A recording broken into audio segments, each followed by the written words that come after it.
perjuangan fisik. Apa sih itu perjuangan fisik? Setelah proklamasi pada tanggal 17 Agustus 1945, pasukan sekutu datang ke Indonesia khususnya di bawah pimpinan Inggris. Namun ternyata pasukan Belanda ikut menumpang di dalamnya dengan misi yang disebut NICA atau Netherlands Indies Civil Administration. Tujuan mereka ikut adalah untuk mengambil alih kembali kekuasaan di Indonesia. Rakyat Indonesia menolak keras kehadiran Belanda ini. Mereka menganggap Belanda ingin menjajah lagi, padahal Indonesia sudah merdeka. Dari sinilah muncul semangat yang lebih baik hancur lebur daripada dijajah kembali. Adapun bentuk-bentuk perjuangan fisik yang terjadi di hampir di seluruh wilayah Indonesia dan dilakukan dengan berbagai cara. Yang pertama yaitu pertempuran besar di berbagai daerah. Rakyat dan tentara Indonesia melawan pasukan Belanda dan sekutu dalam pertempuran terbuka.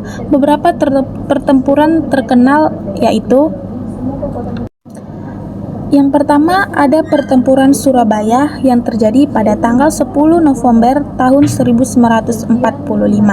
Pertempuran ini adalah salah satu pertempuran terbesar dan paling heroik yang dimana berawal dari tewasnya Brigadir Jenderal Melby atau pimpinan pasukan Inggris. Rakyat Surabaya bangkit melawan pertempuran berlangsung sengit dan ribuan pejuang gugur.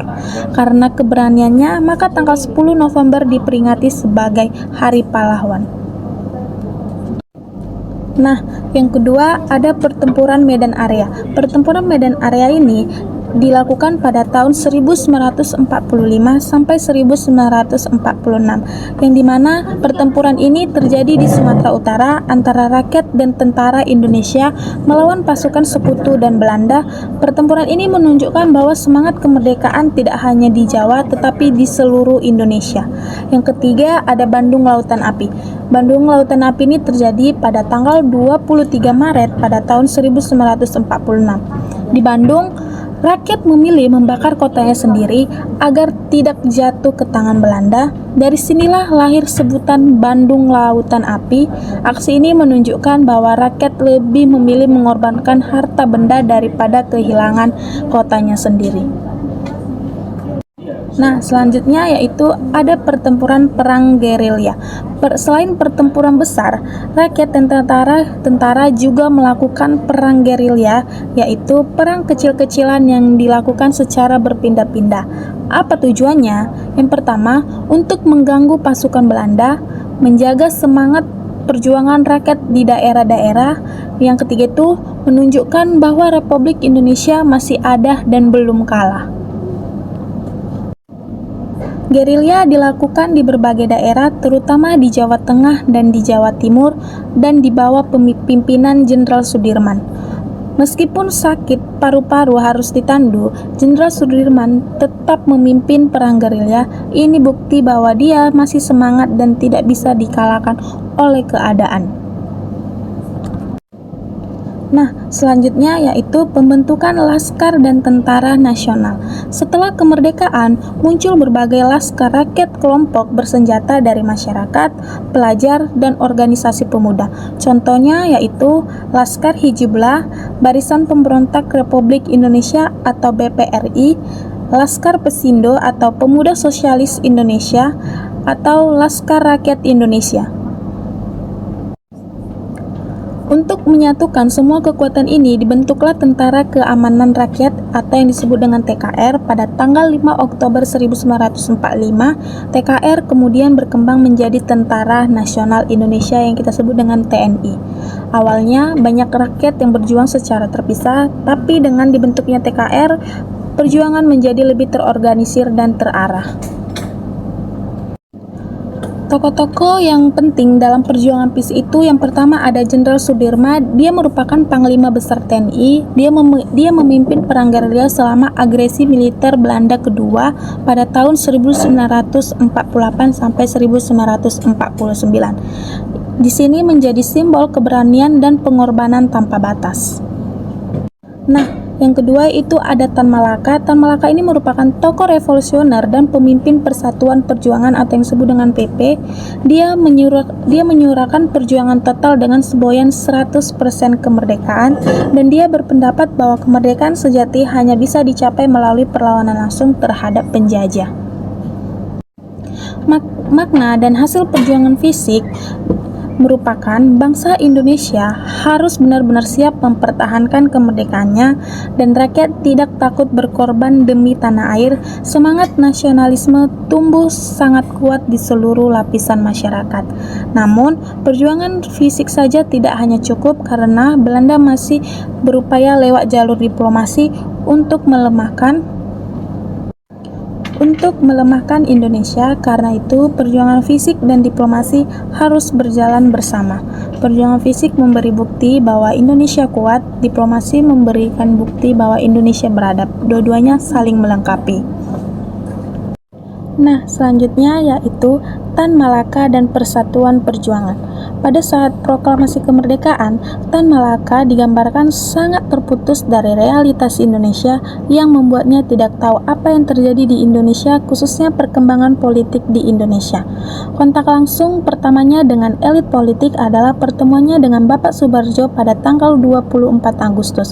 Pamflet pertamanya adalah Pari yang diperkirakan ditulis pada awal September, yang masih berfokus pada mimpinya dulu, yaitu menghubungkan Indonesia, yang artinya Tan Malaka ingin mengorganisir rakyat dan aset negara untuk mencapai kebebasan total dari imperialisme dengan melihat kebebasan atau kemerdekaan dan pembagian kekuasaan aset kepada rakyat sebagai dua hal yang tidak terpisahkan.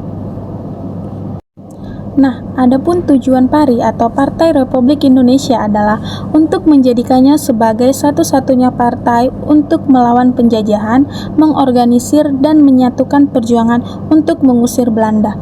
Musuh utamanya adalah Belanda. Mengapa bisa terkonflik? Karena pada saat itu sistem multipartai telah terbentuk, yang artinya sudah muncul partai-partai politik, jadi sangat tidak mungkin upaya Tan Malaka menjadikan Pari sebagai satu-satunya partai perjuangan, ditambah lagi ketika Sultan Syahrir dan Soekarno membentuk hubungan kerjasama pada awal November.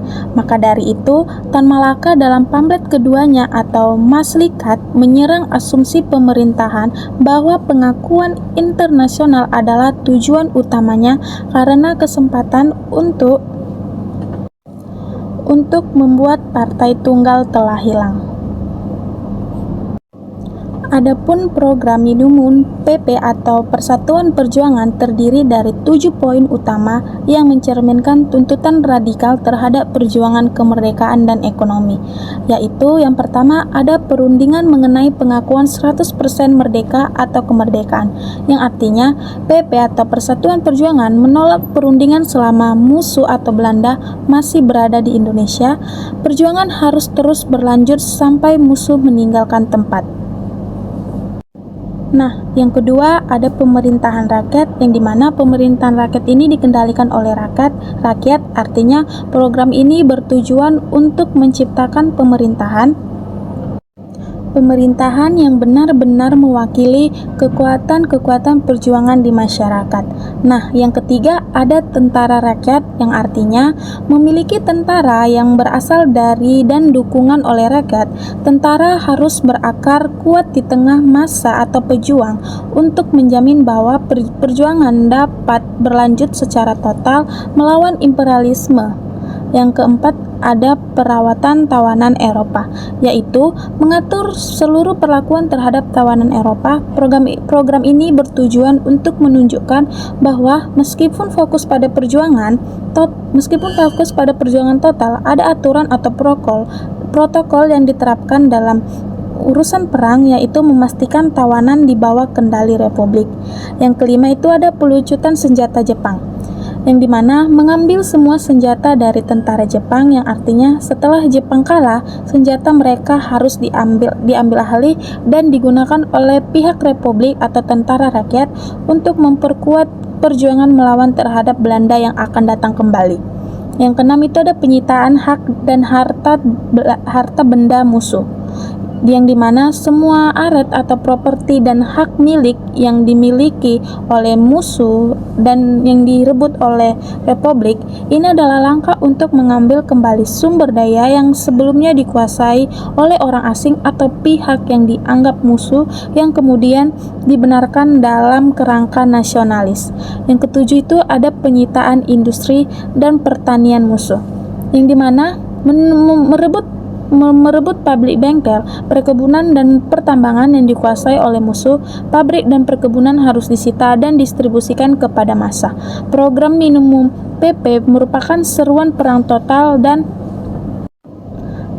Program minimum PP merupakan seruan perang total dan revolusi sosial yang bertujuan memberikan rakyat kontrol penuh atas politik dan ekonomi negara agar mereka berani berjuang habis-habisan.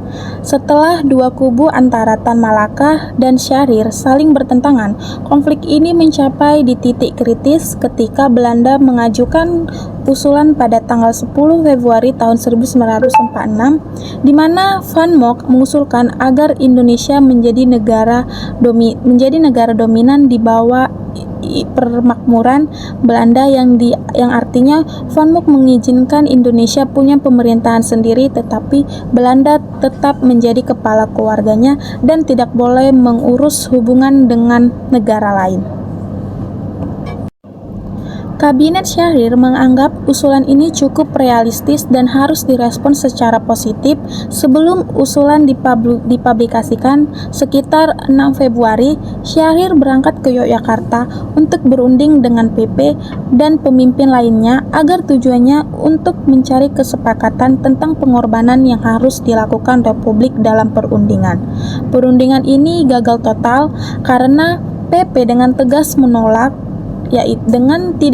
PP tidak tinggal diam, tetapi mereka meluncurkan kampanye besar-besaran di seluruh wilayah Republik Indonesia dengan slogan Merdeka 100%. Gerakan ini mencapai puncaknya pada tanggal 17 Februari tahun 1946, di mana rapat umum digelar di berbagai kota. Ribuan rakyat turun ke jalan mendukung PP. Syahrir diprotes dari berbagai daerah. Bahkan Jenderal Sudirman pun berbicara tentang kewajiban perlawanan di salah satu rapat PP, dukungan rakyat dan militer yang kuat, sehingga membuat PP menjadi tantangan terbuka bagi Kabinet Syahrir. Selanjutnya peran Soekarno dalam krisis Februari pada tahun 1946. Setelah krisis sebelumnya, Soekarno menjadi penengah antara berbagai kelompok yang berselisih. Soekarno menggunakan strategi pintas dengan bermain di dua sisi, di mana di belakang layar Soekarno mendukung penuh kebijakan diplomasi yang dibuat oleh Sultan Syahrir yang bersama Hatta dan kepemimpinan lain, dan mereka meyakinkan diplomasi adalah jalan terbaik. Tetapi di depan rakyat, Soekarno menggunakan bahasa perjuangan yang kuat atau keras yang membuat PP percaya bahwa Soekarno ada di titik mereka. Pada rapat umum pada tanggal 17 Februari 1946, Soekarno berjanji kepada massa, jika ternyata Sultan Syahrir tidak mempertahankan tuntutan slogan 100% merdeka yang kalian inginkan, maka aku akan berhak memberhentikannya. Tepat pada tanggal 28 Februari, Soekarno resmi menerima pengunduran diri dari Sultan Syahrir. Meski program minimum PP, Soekarno tidak menjadikannya dasar kabinet baru. Jadi, peran akhir Soekarno menyelamatkan posisi Syahrir dan kebijakan diplomasi, dan Soekarno memanfaatkan hormat rakyat dan besar terhadap untuk mengimbangi pengaruh radikal persatuan sambil tetap mendukung kebijakan diplomasi. Sekian materi dari yang saya sampaikan. Hai, nama saya Lady Wana Chanturi dengan NIM 3233121014 dari kelas D reguler 2023. Kali ini saya akan membahas mengenai materi yaitu pemerintahan Syahrir kedua dan oposisi. Yang pertama, saya akan membahas mengenai penghancuran oposisi Persatuan Perjuangan atau yang biasa disebut dengan PP. Setelah krisis berlalu, pemerintahan Syahrir kedua mengambil langkah tegas untuk menyingkirkan Persatuan Perjuangan ataupun PP yang pada saat itu dipimpin oleh Tan Malaka. Penghancuran ini dilakukan dengan cara mengisolasi mereka dari dunia politik. Tujuan dan alasannya adalah pemerintah tidak ingin PP ini menjadi simbol perjuangan rakyat untuk kemerdekaan penuh 100%. Nah, ini dilakukan karena dalam sidang KNIP ataupun Komite Nasional Indonesia, banyak pengikut Tan Malaka menentang rencana Syahrir yang ingin berunding dengan Belanda. Maka dari itu, langkah yang dilakukannya adalah dengan mengisolasi politik, yaitu pemerintah menarik semua pendukungnya dari organisasi BP menjelang Kongres Besar di Malang pada tanggal 15 Maret 1946. Nah, tujuan dari Kongres Malang ini sendiri adalah untuk menyatukan kekuatan rakyat. Setelah Kongres PP berakhir, 2 hari kemudian, tepatnya pada tanggal 17 Maret, pasukan Pesindo dan polisi militer bergerak untuk menangkap tokoh-tokoh utama dari organisasi PP tersebut. Polisi militer ini sendiri dibentuk oleh Amir Syarifuddin, dan Amir Syarifuddin ini cenderung lebih setia kepada pemerintah dibanding kepada markas besar tentara. Nah, Amir Syarifuddin ini merupakan Menteri Pertahanan dalam Kabinet Syahrir dan juga sebagai tokoh Partai Sosialis. Karena itu, kesetiaannya lebih jauh kepada pemerintah sipil yang dipimpinnya sendiri, karena ia adalah seorang menteri dan politik sipil. Ia percaya bahwa pemerintah sipil harus memegang kendali atas militer agar negara tidak jatuh ke tangan kekuasaan bersenjata ataupun militer. Adapun tokoh yang ditangkap dari organisasi BP tersebut yaitu Tan Malaka, Sukarni, Seru Saleh, dan Abi Kusno. Tindakan keras yang dilakukan pemerintah ini dianggap rakyat sebagai politik yang realistis. Tindakan keras yang dilakukan pemerintah dianggap sebagai politik yang realistis. Artinya, pemerintah lebih memilih langkah yang masuk akal dan sesuai dengan kondisi ataupun keadaan saat itu demi menjaga stabilitas negara daripada terus-menerus mengikuti semangat perjuangan revolusional yang penuh dengan idealisme seperti yang dipegang oleh Tan Malaka. Kemudian pemerintah membenarkan penangkapan itu pada tanggal 1 April dengan alasan bahwa persatuan bangsa lebih penting pada saat itu. Namun banyak pihak ataupun rakyat yang menilai tindakan itu sebenarnya dilakukan agar pemerintah bisa melanjutkan negosiasi dengan pihak luar, terutama dengan Belanda. Dan beberapa tokoh yang ditangkap percaya bahwa penangkapan itu berdasarkan atas perintah Belanda dan sudah diumumkan lewat radio mereka sebelumnya. Kedua yang akan saya bahas adalah mengenai penanganan revolusi sosial di Surakarta, di mana kota Surakarta pada saat itu menjadi pusat gerakan salah satu kelompok PP yang paling kuat, yang itu bernama Kelompok Banteng yang dipimpin oleh Dr. Muwardi. Mereka memiliki sekitar 10.000 anggota dan melakukan aksi radikal, yaitu dengan cara kekerasan, termasuk menculik Susuhunan Muda ataupun Raja Surakarta pada Januari 1946 sebagai bentuk protes mereka terhadap sikap raja yang dianggap tidak berpihak kepada rakyat. Nah, Dr. Sudarsono selaku Menteri Dalam Negeri dari Partai Sosialis berusaha untuk menyelesaikan masalah mereka ini secara demokratis lewat Dewan Perwakilan Rakyat yang akan dipilih nantinya. Nah, tetapi langkah ini gagal karena aksi massa pada saat itu terus berlangsung. Akhirnya Sudarsono kemudian menangkap Dr. Muwardi selaku ketua ataupun pemimpin dari gerakan tersebut serta tokoh-tokoh utama lainnya. Tetapi penangkapan Muwardi ini dianggap rakyat sebagai tindakan yang berlebihan. Akibatnya pemerintah dituduh memecah belah kelompok rakyat. Bahkan Jenderal Sudirman sendiri turun tangan langsung dan menuntut agar para tahanan dibebaskan. Nah, karena situasi sudah tidak terkendali lagi, akhirnya Kerajaan Surakarta dibubarkan pada tanggal 1 Juni 1946 dan kekuasaan di daerah tersebut diambil alih oleh sebuah komite yang dipimpin oleh Kolonel Sutarto, yaitu seorang tokoh militer di daerah tersebut. Nah, hal ini menunjukkan bahwa pemerintah sipil sudah tidak lagi dihormati dan kehilangan pengaruhnya di Surakarta, karena yang berkuasa adalah pihak militer, bukan lagi pemerintah. Ketiga, saya akan membahas mengenai penerapan keadaan darurat dan peran militer. Awalnya, pemerintahan Syahrir tidak ingin menggunakan kekuatan militer untuk menekan gerakan rakyat karena mereka masih berpegang teguh pada nilai-nilai kebebasan dan demokrasi yang masih kuat pada saat itu. Namun, setelah pemerintah kehilangan kendali di Surakarta tadi, mereka mulai mengubah ataupun berubah sikap. Pada tanggal 6 Juni 1946, pemerintah menetapkan keadaan darurat di Surakarta dan kemudian diperluas pada tanggal 7 Juni ke seluruh Pulau Jawa karena keadaan keamanan di Jawa juga semakin kacau pada saat itu dan pemerintah sipil sudah tidak mampu lagi mengendalikannya. Tujuan dari yang mereka katakan kepada rakyat adalah untuk menghadapi ancaman dari Belanda dan tragedi pembunuhan etnis Tionghoa di Tangerang. Nah, sebelum Indonesia merdeka, banyak warga Tionghoa yang menjadi warga Hindia Belanda dan hidup di bawah aturan pemerintah kolonial. Jadi setelah Indonesia merdeka, mereka masih dianggap berpihak kepada Belanda. Banyak rakyat waktu itu tidak punya informasi yang jelas, sehingga muncullah kemarahan dan aksi kekerasan di beberapa tempat termasuk di Tangerang.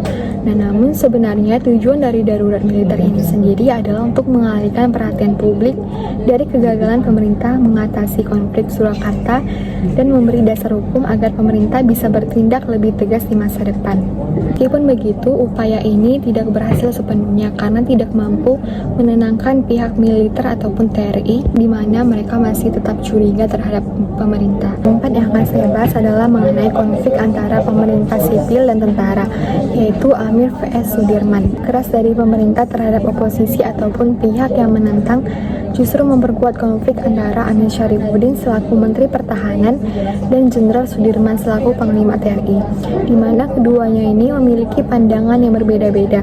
Amir sendiri ingin menjadikan TNI sebagai tentara rakyat yang progresif ataupun berpikir maju. Dengan ideologi sosialisme membentuk staf pendidikan tentara pada 19 Februari 1946 yang dimana diisi tokoh-tokoh dari Partai Sosialis dan Masyumi. Yang kedua yang akan saya bahas di subbab ini adalah tentang krisis 3 Juli 1946, di mana yang akan saya bahas pertama latar belakang dan penyebabnya. Krisis ini bermula dari adanya pertentangan keras dari kalangan militer tadi terhadap Syahrir dan kabinetnya, terutama divisi ketiga di Yogyakarta yang dipimpin oleh Mayor Jenderal Sudarsono dan divisi keempat yang dipimpin oleh Kolonel Sutarto, di mana mereka menilai bahwa kelompok sosialis yang dipimpin oleh Syahrir terlalu dekat dengan kekuasaan dan ingin memisahkan mereka dari pengaruh Soekarno. Dengannya, Syahrir menggunakan kedekatannya dengan Soekarno untuk memperkuat posisi politik sosialis, sementara kelompok militer tidak didengar. Nah, situasi mulai memanas, apalagi setelah pidato Muhammad Hatta yang membuat banyak pihak ataupun banyak rakyat yang marah, terutama kalangan militer pada saat itu, di mana mereka menilai bahwa pernyataan Hatta itu seperti bentuk penyerahan diri ataupun pengkhianatan terhadap semangat kemerdekaan 100%, karena seolah-olah pemerintah mengakui bahwa wilayah Indonesia yang merdeka hanya sebagian kecil saja, padahal mereka berjuang agar seluruh Nusantara merdeka. Hingga inilah yang menjadi alasan mereka bagi kelompok militer untuk menyerang pemerintahan ataupun kabinet Syahrir. Selanjutnya yang akan saya bahas adalah mengenai aksi penculikan pada tanggal 27 Juni, di mana pada malam setelah pidato Hatta, Syahrir dan beberapa pengikutnya diculik dan ditahan di Surakarta oleh Mayor A.K. Yusuf oleh perintah Sudarsono dan Sutarto. Aksi ini bukan kudeta militer secara resmi, tetapi lebih ke gerakan spontan para pemuda bersenjata yang merasa mereka juga memiliki hak untuk menentukan arah pemerintahan. Mereka percaya bahwa setelah Syahrir ditangkap, Soekarno akan terdesak untuk membentuk pemerintahan baru yang lebih nasional dan tidak didominasi oleh kelompok ataupun kaum sosialis. Nah, alasan kenapa banyak kalangan terutama militer dan kelompok nasionalis tidak mau didominasi oleh sosialis adalah karena perbedaan cara berpikir ataupun cara pandang mereka, yang dimana kaum sosialis adalah orang-orang terpelajar yang lebih percaya pada akal, logika, dan diplomasi. Mereka berpikir bahwa kemerdekaan bisa dipertahankan lewat perundingan, bukan hanya perang. Sementara itu, kalangan militer berkata lain. Kalangan militer lebih percaya pada semangat revolusi dan perjuangan bersenjata. Mereka merasa bahwa kemerdekaan harus dipertahankan dengan kekuasaan sendiri ataupun kekuatan sendiri. Jadi mereka menganggap kaum sosialis ini terlalu lembek. Nah, selanjutnya yang akan saya bahas adalah mengenai reaksi Soekarno dan kegagalan awal rencana. Namun, rencana mereka tadi ataupun rencana kelompok militer tadi tidak berjalan sesuai dengan yang mereka harapkan, di mana Soekarno tetap percaya bahwa diplomasi adalah jalan terbaik untuk mempertahankan kemerdekaan. Dia menilai bahwa Syahrirlah yang merupakan tokoh tepat untuk melaksanakannya. Selanjutnya adalah upaya balasan dan kekalahan, yaitu pada tanggal 3 Juli. Meskipun Soekarno sudah memberikan peringatan terhadap kelompok oposisi ataupun kelompok militer, Mayor Jenderal Sudarsono memerintahkan agar tokoh-tokoh oposisi yang ditangkap tadi segera dibebaskan. Ia juga mengorganisir aksi besar ataupun aksi demonstrasi pada tanggal 3 Juli untuk mendesak Soekarno agar membentuk pemerintahan baru.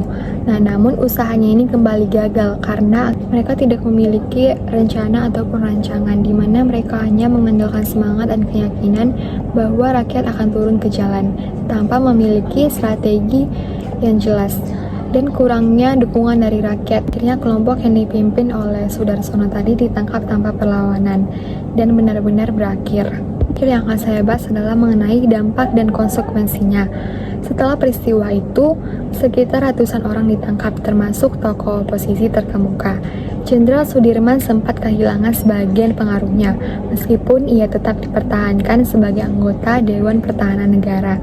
Nah, Syahrir sendiri keluar dari krisis ini, yang artinya dia berhasil melewati situasi genting tersebut. Setelah krisis 3 Juli tadi, demi menjaga persatuan nasional agar negara tidak terpecah belah ataupun berperang saudara, semangat revolusi sosial tadi dan demokrasi itu mulai dikesampingkan. Akhirnya pemerintah lebih memilih stabilitas dan keamanan negara daripada melanjutkan ide-ide dari perubahan sosial dan demokrasi yang dulu Halo teman-teman semua, perkenalkan nama saya Rahila Artaida Hutajulu. Nah, di sini dalam buku Indonesian National Revolution yang dituliskan oleh Anthony Reid, di sini saya akan melanjutkan pembahasan dari teman-teman saya, yaitu dari bab 5 tentang nasional politik Indo Republik 1946. Nah, subbab yang ke-13 adalah bulldozing parlemen atau menggilas parlemen. Indonesia pertengahan tahun 1946. Republik baru saja setahun lebih baru berusia setahun lebih setelah merdeka dan masih berjuang mempertahankan kemerdekaan di tengah tekanan militer dan juga politik dari Belanda. Di dunia luar pada saat itu masih belum mengakui sepenuhnya kedaulatan Indonesia. Di sisi lain, di dalam negeri sendiri, situasi politik masih penuh ketegangan karena perbedaan pandangan antara beberapa partai dalam memandang bagaimana seharusnya kemerdekaan ini akan dipertahankan. Dalam kondisi genting ini muncul satu nama yang menjadi harapan banyak pihak, yaitu Sultan Syahrir. Ia bukan tokoh baru. Syahrir dikenal sebagai salah satu pemimpin muda yang cerdas, idealis dan juga moderat. Latar belakangnya sebagai lulusan intelektual lulusan Eropa serta reputasinya sebagai pemimpin yang tidak ekstrim membuatnya dipercaya oleh banyak pihak atau banyak kalangan. Presiden Soekarno contohnya, Presiden Soekarno melihat bahwa Syahrir memiliki kemampuan untuk menjaga keseimbangan antara perjuangan bersenjata di dalam negeri dan juga perjuangan diplomasi untuk dunia internasional. Syahrir dipilih menjadi Perdana Menteri bukan tanpa alasan. Setelah sistem parlementer diberlakukan kembali pada tahun 1946, di mana sistem parlementer ini adalah keputusan tidak lagi di tangan presiden, melainkan juga di bawah naungan menteri-menteri. Nah, Indonesia yang saat itu membutuhkan sosok yang mampu memimpin kabinet koalisi yang terdiri dari berbagai partai dan juga berbagai ideologi. Yang pertama, alasan Sultan Syahrir ini dipilih adalah karena ia merupakan tokoh yang moderat dan juga rasional. Ia tidak berpihak secara ekstrem, tidak ke kiri ataupun tidak pula ke kanan. Pandangannya yang rasional dan terbuka terhadap diplomasi dianggap dapat menenangkan situasi politik yang mudah meledak. Yang kedua, karena ia memiliki kemampuan diplomasi internasional. Syahrir adalah salah satu-satunya tokoh pada masa itu yang dianggap dan juga dipandang oleh dunia barat dan PBB sebagai pemimpin yang modern dan lebih bisa diajak berdialog. Belanda pun lebih menghormatinya dibandingkan dengan tokoh-tokoh lainnya yang dianggap lebih keras. Yang ketiga adalah karena ia bisa dipercaya menyatukan partai-partai besar. Nah, pada saat itu kabinet yang berisi partai-partai dengan kepentingan yang berbeda, yaitu PNI yang Partai Nasional Indonesia yang merupakan nasionalis, Masyumi yang lebih condong pada Islam, dan Partai Sosialis sebagai partai kiri moderat. Syahrir dianggap Syahrir dianggap sebagai figur yang akan bisa menengahi mereka. Nah, yang keempat, karena ia memiliki kepercayaan penuh dari Presiden Soekarno. Soekarno butuh seseorang yang bisa menenangkan situasi politik domestik tanpa mengorbankan perjuangan diplomasi. Ia percaya pada integritas dan juga pemikiran rasional Syahrir. Nah, maka setelah ia dipilih menjadi Perdana Menteri, terbentuklah kabinet Syahrir kedua pada 1946 dengan semangat untuk memperkuat diplomasi dan menjaga stabilitas Republik. Namun, langkah ini ternyata jauh dari kemudahan seperti yang dipikirkan oleh Syahrir. Begitu kabinet berdiri, Syahrir menghadapi dua tantangan besar, yaitu tekanan luar dan juga tekanan di negeri sendiri. Yang pertama itu adalah tekanan eksternal, datang dari Belanda. Belanda berusaha menguasai kembali Indonesia melalui jalur diplomasi dan kekuatan militer. Untuk menghadapi ini, Syahrir memilih jalan perundingan, bukan perang.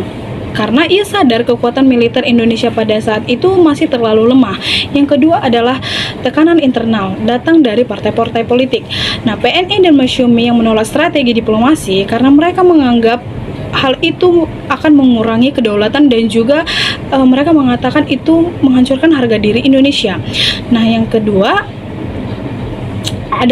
ada Partai Sosialis, PKI dan Pesindo yang justru mendukung diplomasi ini karena mereka percaya pengakuan internasional adalah kunci dari kelangsungan Republik. Situasi ini membuat kabinet Syahrir tidak stabil. Ia harus menyeimbangkan dua kubu, yakni kubu yang menolak dan juga kubu yang menerima. Nah, di tengah berjalannya proses diplomasi ini, puncaknya itu pada November 1946, Syahrir menandatangani perjanjian Linggarjati antara Indonesia dan Belanda. Dalam perjanjian itu, Belanda mengakui bahwa Republik Indonesia hanya atas wilayah Jawa, Madura, dan juga Sumatera. Nah, sementara wilayah yang lain akan bergabung dalam negara Indonesia Serikat atau NIS di bawah naungan Belanda. Nah, Syahrir menganggap perjanjian ini sebagai langkah taktis dan realistis. Pengakuan sebagian dianggap lebih baik daripada kehilangan segalanya. Tapi bagi sebagian besar politisi, ini dianggap pengkhianatan terhadap cita-cita kemerdekaan. Nah, dari sinilah muncul gejolak di parlemen. Perdebatan berlangsung sengit, sebagian yang mendukung, sebagian menolak keras. Situasi kabinet menjadi tegang. Ketika Linggarjati harus diverifikasi oleh KNIP atau Komite Nasional Indonesia Pusat, yang dimana fungsi BPKNIP adalah membantu presiden dalam menjalankan pemerintahan pada masa awal kemerdekaan, yang kedua adalah menjalankan tugas sebagai badan perwakilan rakyat sementara, dan yang ketiga adalah memberikan saran dan pertimbangan kepada pemerintahan. Dan BPKNIP ini dibawa oleh naungan lembaga legislatif. Nah, ketika Linggarjati harus diratifikasi oleh KNIP, masalah mulai muncul. Sayap kiri yaitu yang mendukung, sedangkan oposisi Benteng Republik di mana gabungan dari PNI dan Masyumi sebagai penolak. Dukungan sayap kiri ternyata pada saat itu masih belum cukup. Nah, disinilah Soekarno turun tangan. Pada 30 Desember 1946, Soekarno mengeluarkan dekret untuk mengubah anggota KNIP dari 200 menjadi 514, memberi mayoritas yang jelas kepada sayap kiri dan mempromosikan PKI serta Labor Party atau Partai Buruh menjadi partai utama. Tambahan kursi untuk pekerja dan petani yaitu SOPSI dan juga BTI juga memperkuat dukungan terhadap Linggarjati. Sedangkan kemudian diberlangsungkannya lah sidang KNIP di Malang pada 25 Februari 1947, di mana ini menjadi momen yang sangat krusial. Soekarno menegaskan posisinya sebagai presiden presiden ala revolusi Indonesia yang membimbing rakyat, bukan presiden ala barat. Meski oposisi mencoba menentang, mereka gagal menggulingkan Soekarno dengan 284 suara dan juga suara setuju dan 2 menolak. Linggarjati akhirnya disahkan. Dari sinilah muncul istilah bulldozing parlemen. Karena Syahrir dan pemerintah Hal ini dikarenakan oleh Syahrir dan pemerintah. Karena Syahrir dan pemerintah meski sah secara hukum harus memaksa jalannya keputusan untuk menyelamatkan diplomasi. Ketika Syahrir menyadari bahwa parlemen mulai menentang, ia mengambil langkah berani namun kontroversial. Ia menekankan parlemen untuk segera menegaskan perjanjian Linggarjati agar tidak ada waktu bagi oposisi memperkuat diri. Langkah ini dianggap terlalu memaksa karena yang pertama, ia mempercepat proses pengesahan tanpa memberikan waktu cukup untuk debat panjang. Yang kedua, ia menggunakan pengaruhnya untuk mengendalikan partai pendukung agar mendukung keputusan kabinet. Akibatnya lawan-lawan politik menuduhnya melakukan bulldozing parlemen atau menggilas parlemen. Istilah ini menjadi simbol bahwa Syahrir memaksa jalan diplomasi walau banyak yang menolak. Nah, setelah perjanjian Linggarjati akhirnya disahkan, hasilnya tidak membawa kedamaian. Karena yang pertama, Belanda menafsirkan isi perjanjian secara sepihak dan tetap melancarkan tekanan militer di berbagai daerah. Yang kedua adalah parlemen semakin tidak percaya pada Syahrir. Mereka menuduhnya terlalu tunduk pada Belanda. Nah, yang ketiga, rakyat pun mulai kecewa, menganggap pemerintahan itu lemah. Dan dari sinilah dua kubu besar makin jelas. Ya, sayap kiri yaitu pro diplomasi Partai Sosialis, PKI, Pesindo dan Partai Buruh, dan sayap kanan anti kompromi yaitu PNI, Masyumi dan juga kelompok Tan Malaka. Kedua kubu besar ini terus berselisih membuat kabinet Syahrir semakin rapuh. Akhirnya tindakan menggilas parlemen justru menjadi bumerang politik bagi Syahrir sendiri. Syahrir kehilangan dukungan parlemen dan kepercayaan dari rakyat. Nah, materi yang terakhir yaitu The Socialist Divide and Fall. Setelah perjanjian Linggarjati disepakati, politik Republik Indonesia mulai panas. Sultan Syahrir, pemimpin Partai Sosialisme yang dianggap moderat, yang sebelumnya dianggap tokoh kunci dalam sayap kiri, mulai kehilangan pijakan. Sayap kiri kini lebih besar karena termasuk dari PKI dan juga Partai Buruh yang hak suaranya setara dengan Partai Sosialis.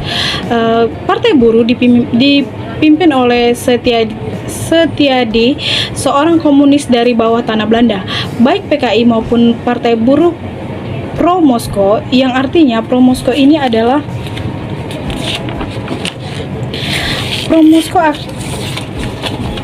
Pro Moskow artinya mendukung ideologi dan strategi Uni Soviet. Pada saat itu Moskow adalah ibu kotanya.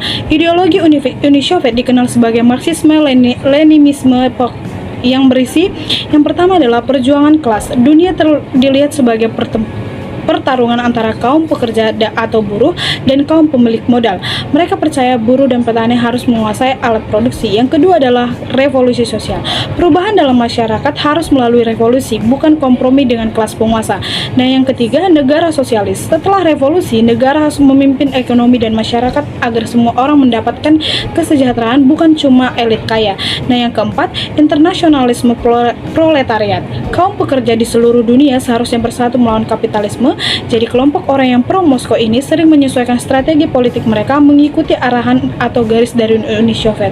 Jadi ketika di Indonesia ada tokoh-tokoh yang pro Moskow itu misalnya PKI dan juga Partai Buruh, di mana mereka mendukung ideologi komunis ala Uni Soviet ini. Singkatnya, mereka berpikir kalau mau benar-benar merdeka harus ada revolusi sosial, bukan cuma negosiasi dengan Belanda.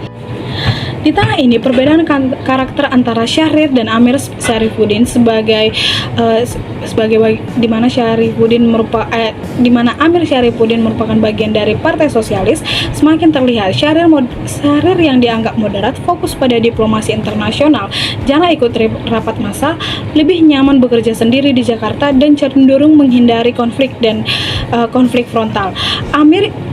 Dan pada saat itu, Amir justru sebaliknya. Ia radikal, berani, dan percaya pada revolusi sosial harus berjalan cepat. Ia dekat dengan komunis dan juga organisasi seperti buruh, SOPSI, serta petani melalui BTI. Amir juga tidak pernah ragu memilih sisi komunis yang ia anut, sementara Syahrir selalu mencoba untuk kompromi. Situasi memanas saat sayap kiri mengembangkan representasi mereka pada 1947. Kekuasaan suara kini setara di antara Syahrir, PKI, dan juga Partai Buruh. Syahrir semakin terisolasi, sementara pengaruh pengaruh partai yang pro Moskow pada saat itu meresap ke seluruh struktur sayap kiri. Pada saat itu diciptakan Mark House, pusat pelatihan politik di bekas perkebunan gula dekat Yogyakarta, yang menghasilkan kader-kader yang setia pada strategi Moskow yang diciptakan oleh Amir. SOPSI dan BTI yang sedangkan pada saat itu SOPSI dan BTI semakin dikuasai oleh ideologi tersebut. Puncaknya terjadi pada 26 Juni 1947.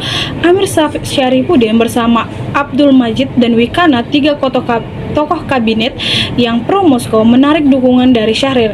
Mereka menuduh Syahrir terlalu kompromistis dalam diplomasi dengan Belanda, tuduhan yang sering menghancurkan pemerintahan revolusioner.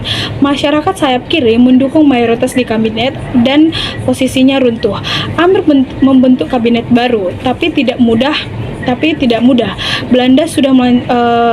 Belanda sudah melancarkan agresi militer Juli 1947 dan tekanan internasional meminta Republik mengakui kemenangan Belanda lewat Renville Agreement Januari 1948. Dalam kondisi ini, banyak pendukung Amir yang juga membelot karena alasannya. Yang pertama, beberapa anggota merasa strategi Amir terlalu ekstrim dan tidak realistis menghadapi Belanda. Yang kedua adalah tekanan Masyumi dan PNI yang menolak Amir membuat beberapa bentuk protes untuk melindungi posisi politik mereka. Dan yang ketiga adalah perbedaan karakter dan strategi internasional sayap kiri yang membuat kubu pro Moskow tidak lagi solid sepenuhnya. Pada akhirnya, pada 23 Januari 1948, Amir mengundurkan diri setelah separuh kabinetnya membelot. Syahrir dan Hatta mendapatkan dukungan kembali dari Soekarno, menandai kembalinya moderasi dalam politik Republik. Sayap kiri pro Moskow kini masuk oposisi kembali, kehilangan kendali dari kabinet, tapi tetap mempersiapkan diri untuk mempengaruhi arah revolusi di masa depan. Peristiwa ini menunjukkan bahwa politik Indonesia pasca kemerdekaan bukan sekedar soal melawan ideologi, karakter atau strategi politik, tekanan internasional, dan juga pengelolaan koalisi. Kejatuhan Amir dan Syahrir menegaskan bahwa untuk mempertahankan Republik, kadang moderasi, kompromi, dan juga aliansi dengan tokoh kuat seperti Soekarno lebih efektif daripada revolusi yang radikal yang tidak siap menghadapi tekanannya.